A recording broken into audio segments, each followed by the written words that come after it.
Quando a palavra quimioterapia entra na vida de alguém, existe uma pergunta que quase nunca é feita em voz alta. E não é sobre cura, não é sobre exame, nem é sobre hospital. É uma pergunta silenciosa, mas muito verdadeira. Como é que eu vou continuar vivendo enquanto tudo isso acontece? Diferente do que muita gente imagina, a quimioterapia ela não acontece só no ambiente hospitalar.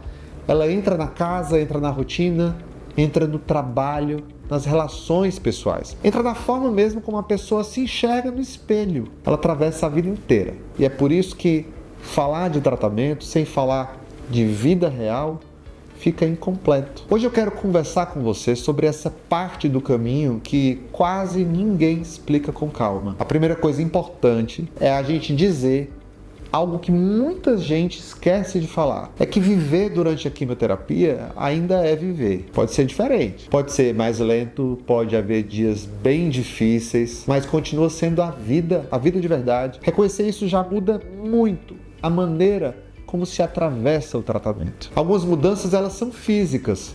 Existe cansaço, existe enjoo, alterações no corpo. Tem dias que a energia simplesmente não vem. Tudo isso é real.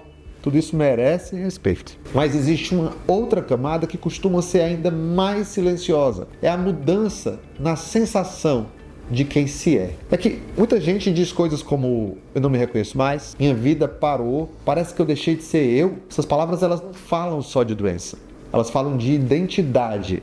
É porque a quimioterapia não mexe só com células. Ela mexe com autonomia, mexe com imagem corporal, mexe com a rotina, mexe com os planos, mexe com a intimidade e mexe com a sensação de futuro. Tudo isso faz parte da vida humana, não é detalhe. Existe também um território sobre o qual se fala muito pouco e que é muito importante, que é a intimidade, o afeto, a sexualidade. Durante o tratamento, o corpo muda, cansaço aparece, a sensibilidade emocional aumenta e muitas pessoas sentem medo de perguntar se é normal. Muita gente pensa, minha vida íntima acabou. Será que eu ainda posso ser desejado? Ou se eu posso ainda desejar alguém? Essas perguntas elas são totalmente próprias, totalmente legítimas. Elas precisam ser tratadas com naturalidade e com respeito. Em muitos casos, a sexualidade, ela não desaparece, ela se transforma. Pode existir diminuição do desejo, pode haver desconforto físico, insegurança com o próprio corpo e com alguma transformação que ele possa estar passando. Pode ter medo de rejeição, mas também pode existir algo muito importante, que é uma nova forma de ter intimidade. Essa forma talvez mais baseada em presença, talvez em menos desempenho, mas em mais presença, em mais cuidado e mais afeto. Isso para muitos casais acaba trazendo uma conexão ainda mais profunda. Outra dúvida comum é sobre o convívio dentro de casa. Eu posso abraçar? Posso ficar perto? Posso compartilhar o dia a dia normalmente? Na maioria das situações, sim.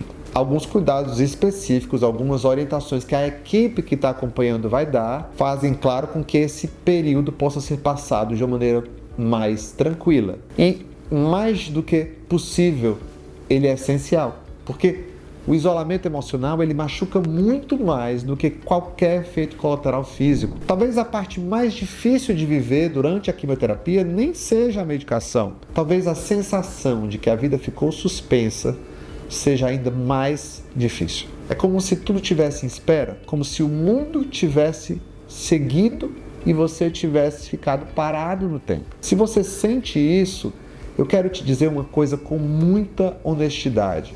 Isso acontece com muita gente. E não é fraqueza, é uma reação humana mesmo. Passar por tudo isso é uma experiência muito extrema. Mas existe uma verdade que eu gostaria que você guardasse. O tratamento não é um intervalo da vida. Ele é um pedaço da vida. Difícil, intenso, transformador, mas ainda assim a vida está lá acontecendo. E mesmo nos dias mais difíceis, podem existir, claro, pequenos sinais de continuidade. É uma conversa, é um riso inesperado, um momento de silêncio tranquilo, um plano simples do que fazer no dia seguinte. Essas coisas, elas parecem muito pequenas, mas durante o tratamento, elas têm um tamanho gigante.